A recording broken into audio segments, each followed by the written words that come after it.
अस्सलाम वालेकुम क्लास। मैं Jibran Rashid. This is lecture number 6, Principle of Accounting, chapter number 6, Bill of Exchange. Yesterday we studied about the renewal of the bill.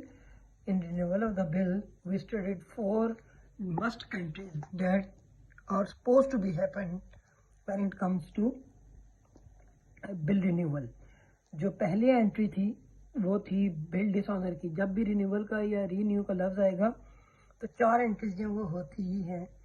पहली entry bill आपने सबसे पहले dishonour करना है, सबसे पहले बिल डिसऑनर करना है।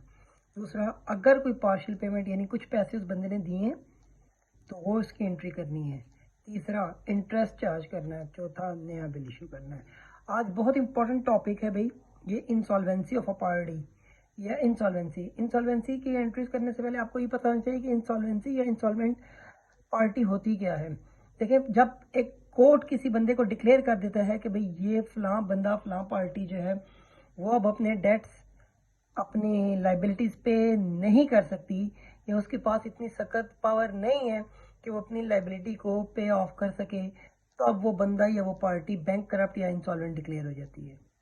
दोबारा सुने, इंसॉल्वेंसी क्या होती है? जब किसी भी बंदे या किसी भी पार्टी को कोर्ट ये डिक्लेयर कर दे कि ये बंदा जो है अब अपनी लाइबिलिटीज़ को पे ऑफ नहीं कर सकता, तब वो बंदा बैंक करप्ट या इंसॉल्वेंट डिक्लेयर हो जाता है।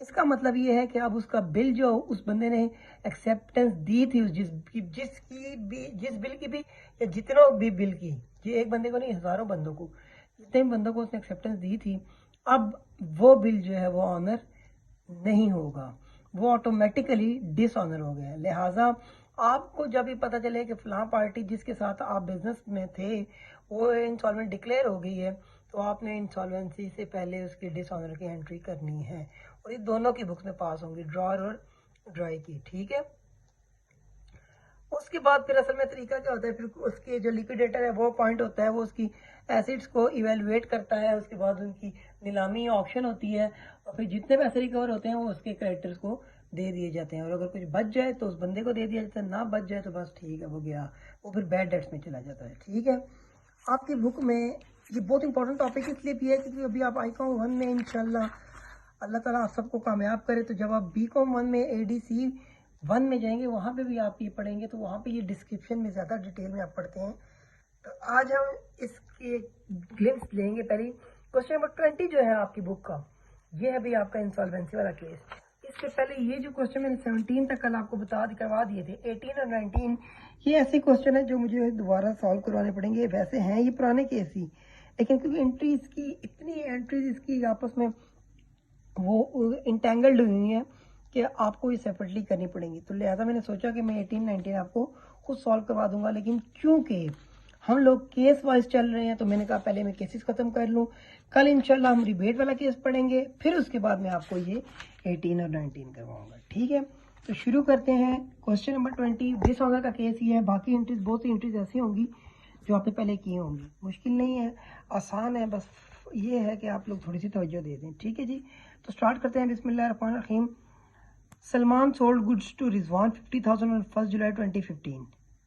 सलमान रिजवान, ठीक है, 1 जुलाई सलमान ने गुड्स बेची हैं, तो ये क्या एंट्री करेगा?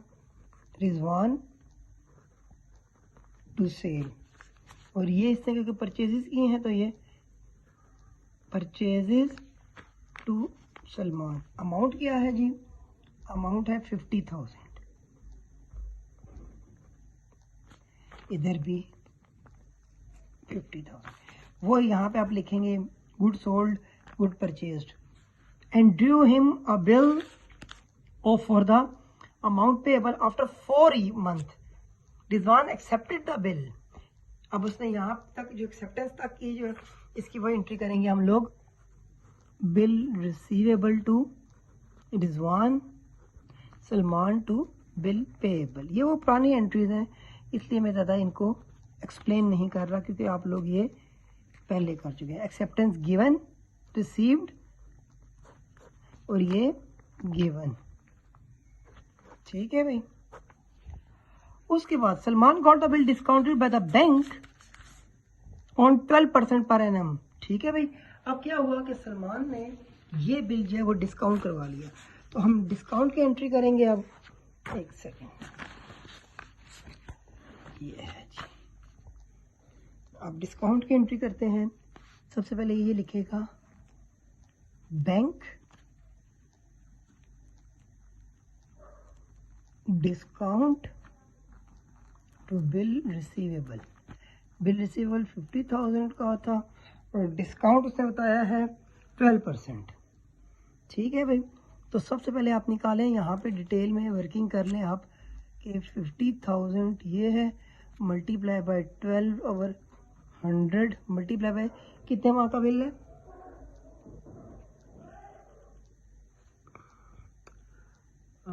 काउंटेड ये है 4 month, sorry it took me a while, 4 month. ये 12 से गया, ये इससे ये चले गए 2,000 आ गया, 48,000 उसने इसको दे दिया, 2,000 का बैंक ने डिस्काउंट का था, ये बंदा कोई एंट्री नहीं करेगा। अच्छा जी, on maturity Rizwan was not in a position to pay, Rizwan was in a position to pay only 20,000 in cash. Therefore, he approached to Salman for the renewal। आप देखें रिन्यूअल का वर्ड आ गया, कल हमने ये किया था। अब आपके माइंड में आने चाहिए 4 एंट्री। सबसे पहले एंट्री क्या होती है, बिल डिसऑनर की। सबसे पहले बिल डिसऑनर की एंट्री करें आप लोग। ठीक है, तो क्या करेंगे आप क्योंकि इसने बैंक से डिस्काउंट करवा लिया है, तो ये बोलेगा कि मैंने रिजवान से लेना है और बैंक को देना है। कितनी अमाउंट है, 50,000। और ये यहाँ पे क्या कहेगा, ये कहेगा बिल पेएबल है भाई मेरा सलमान को। आपने इधर और इधर दोनों जगह लिखना है, मेरे तो टाइम कम होने की वजह से नहीं लिख रहा। ठीक है, बिल डिसऑनर, ये डिसऑनर की पहली एंट्री होगी है उस केस में, रिन्यूअल वाले में। उसके बाद वो क्या कहता है कि 20,000 वो दे रहा था उसे, तो उसने उसको क्या कहा कि 20 रिन्यू कर दो bill and agree drew a new bill. 30,000 जो रह गया वो लेना है मुझसे, और साथ इंटरेस्ट ले लेना 15% का, और 3 महीने का टाइम दे देना। पहले डिसऑनर की एंट्री कर दिया, पार्शियल पेमेंट की, पैसा आ रहा है, कैश डेबिट कितना आ रहा है भाई, यहाँ पे उस बंदे से आ रहा है ना, तो बंदे का नाम आएगा। यहाँ से उस बंदे को जा रहा है सेल सलमान, और यहाँ पे आप क्या लिखेंगे, कैश। इस बंदे से कैश जा रहा है रिजवान से, तो ये पार्शियल पेमेंट मेड, और वो कहेगा पेमेंट, ये कहेगा रिसीव, और ये पेमेंट मेड। ठीक है भाई। अच्छा जी, साथ ही आप 2 एंट्रीज होगी। अब तीसरी इंटरेस्ट की, ये कहेगा रिजवान से लेना है मैंने इंटरेस्ट, और ये कहेगा इंटरेस्ट टू सलमान। अब इंटरेस्ट कैलकुलेट कर लें, 30,000 आपके पास पैसे हैं, 15% उसने बोला है इंटरेस्ट का, और 3 महीने का बिल है। ठीक है भाई।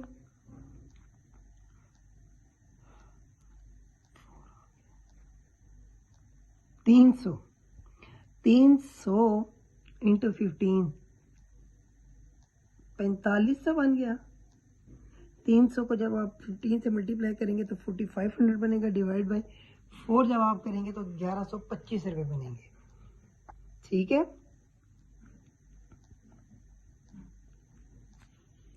नहीं तो हम चेक कर लेते हैं। ये 4500 है और 4 1 द 4 4 1 द 4 2 द 8 4 5 द 20। ठीक है जी, 1125, और ये 1125, 1125 1125 इंटरेस्ट चार्ज। ठीक है भाई। उसके बाद आप अब नए बिल की एंट्री करनी है, 3 एंट्री होगी। यहाँ पे आप लिखेंगे इंटरेस्ट चार्ज्ड, ये भी ये लिखेगा। तीन आखिर नए बिल की एंट्री, वो क्या फिर वही एंट्री होगी, बिल रिसीवेबल टू रिजवान और यहाँ पे सलमान टू बिल पेएबल।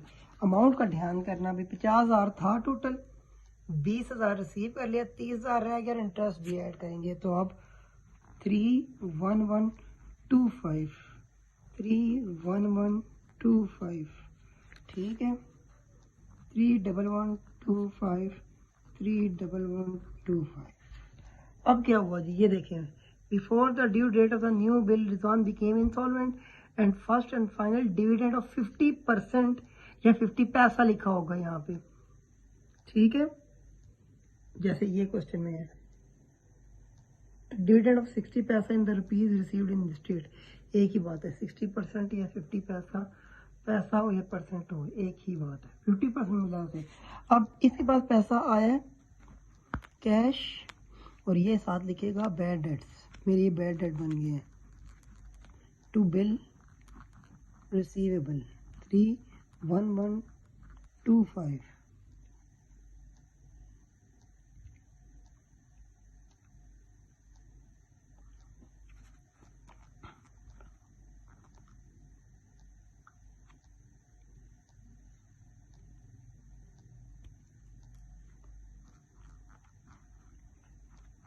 ये इसको मैंने 50% निकाला है इसका, इन दोनों को ऐड करेंगे तो यही आना चाहिए। और ये यहाँ पे क्या एंट्री करेगा, बिल पेएबल कैश 311 नहीं है 15512.5, कैलकुलेट कर लीजिएगा। ये आया कैसे है, ये यूँ आया है 31125 इंटू 50 और 100 और यहाँ पे ये लिखेगा डेफिशिएंसी 15512.5, ठीक है भाई। यहाँ पे ये क्वेश्चन खत्म हो गया। ये था आपका इंसॉल्वेंसी का, मतलब सबसे मुश्किल जो केसेस है ना उनमें से ये एक है, और नॉर्मली पैसे पेपर्स में इस तरह का क्वेश्चन होता है, ठीक है। अभी आपका स्मार्ट सिलेबस है क्योंकि, तो अकोमोडेशन वाला पार्ट नहीं है। इसके बाद ये जो है ये लिखा आपको नजर आ रहा है ना अकोमोडेशन, ये आपका क्वेश्चन स्मार्ट सिलेबस में नहीं है। तो इंशाल्लाह जब स्मार्टनेस खत्म होगी ना तब बेटा आप ये पढ़ेंगे, ठीक है भाई। ये है क्वेश्चन नंबर 20 है। कल इंशाल्लाह मैं आपको डिबेट कराऊंगा और परसों 18-19 करा के चैप्टर क्लोज हो जाएगा। उम्मीद है इंशाल्लाह आपको समझ आया होगा। कोई भी मसला हो तो आप लोग कमेंट में पूछ सकते हैं। अपना ख्याल रखिएगा। अल्लाह हाफिज।